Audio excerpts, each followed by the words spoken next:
Given the increasing diversity of America's populations, the dangers of sectarianism are greater than ever.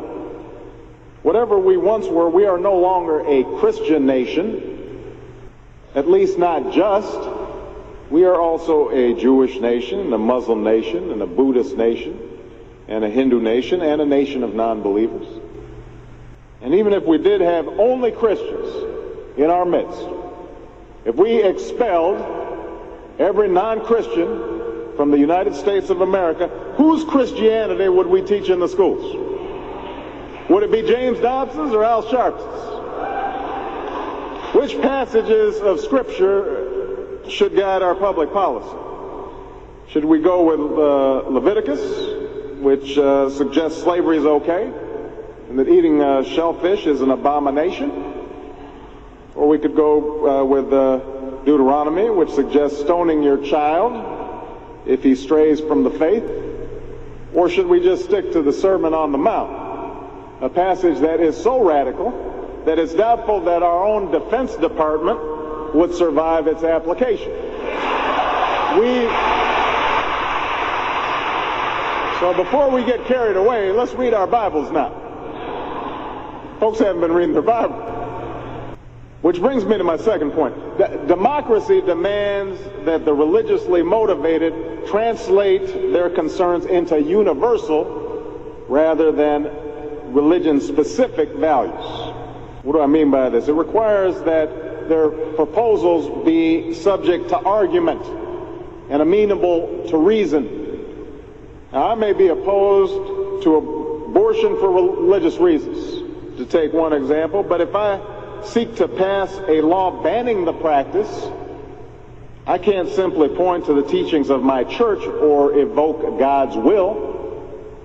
I have to explain why abortion violates some principle that is accessible to people of all faiths, including those with no faith at all. Now, this is going to be difficult for some who believe in the inerrancy of the Bible, as many evangelicals do, but in a pluralistic society, we have no choice. Politics depends on our ability to persuade each other of common aims based on a common reality. It involves compromise, the art of what's possible. And at some fundamental level, religion doesn't allow for compromise. It's the art of the impossible.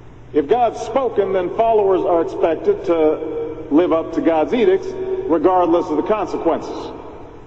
Now, to base one's own life on such uncompromising commitments may be sublime, but to base our policy making on such commitments would be a dangerous thing. And if you doubt that, let me just give you an example. We all know the story of Abraham and Isaac.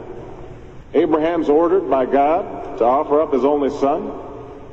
Without argument, he takes Isaac up to the mountaintop, he binds them to the altar, raises his knife, prepares to act as God commanded. Now, we know things worked out. You know, God sends down an angel to intercede at the very last minute. Abraham passes God's test of devotion.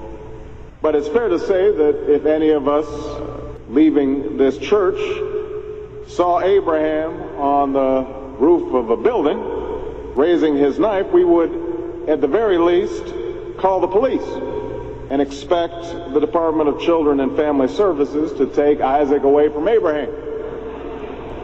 We would do so because we don't hear what Abraham hears. We don't see what Abraham sees. And so the best we can do is act in accordance with those things that we all see and that we all hear, be it common laws or basic reason. So we have some work to do here. But I am hopeful that we can bridge the gap that exists and overcome the prejudices that all of us to one degree or another bring to this debate. And I have faith that millions of believing Americans want that to happen. No matter how religious they may be or may not be, people are tired of seeing faith used as a tool of attack.